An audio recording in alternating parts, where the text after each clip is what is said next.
কড়াইতে মশলা বোনা দেখে কিন্তু অনেকে কিছুটা হলেও বুঝতে পারছে যে আমি এই মশলা বুনে কি রান্না করব। কারণ এর আগেও অনেকবার এইভাবে মশলা বুনে কিন্তু আমি ছোলা রান্না করেছি। আর এইখানে হচ্ছে মালঞ্চ শাক, খাতা শাক, কলমি শাক, 3 রকমের শাক ভাজি করেছি। তেলটা একটু বেশি হয়ে গেছে। আমি তেল বেশিই দিই, কিন্তু আজকে একটু অতিরিক্ত হয়ে গেছে।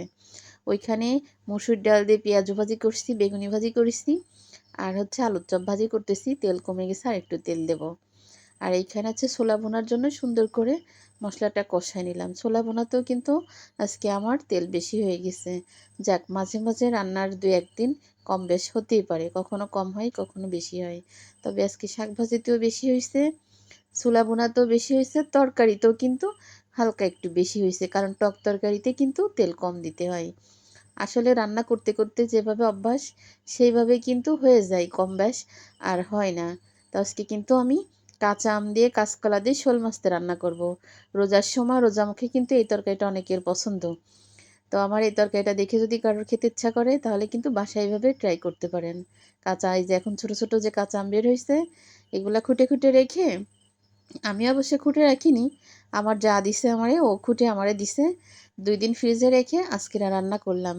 তো মাশাল্লাহ অনেক সুন্দর টক হয়েছে, আর এত সুন্দর কাঁচা আমের তরকারি যে ঘ্রাণ বের হচ্ছিল, আসলে রোজামুখীও তখনই মন চাচ্ছিল যে একটু ঝোল চেখে দেখি। তা তো আর হয়নি, যেহেতু রোজা ছিলাম।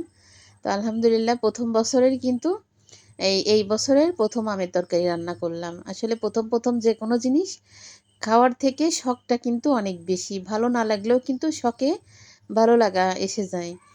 তো আমি আজকে আসলে কাঁচা মরিচ দেওয়া উচিত ছিল কাঁচকলাতে, কিন্তু আমার কাঁচা মরিচ কম ছিল, এই জন্য শুধু শাক ভাজিতেই দিছি। আর হচ্ছে মাছ বোনা করেছি, মাছ বোনাটা ভিডিও হয়নি। এগুলো আসলে করার ইচ্ছা ছিল না, তারপরও মানে এই যে করতে করতে এতটাই খারাপ অভ্যাস হয়ে গেছে, হাজার ব্যস্ততা বা হাজার কষ্ট পরিশ্রমের ভিতরেও কিন্তু একটু একটু করে আমি করি। সারাদিনে আমি যে কাজ করি, যে রান্না বান্নাগুলো করি, আমি যদি সবগুলা ভিডিও করি তা মনে হয় সারাদিনেও আমার ভিডিও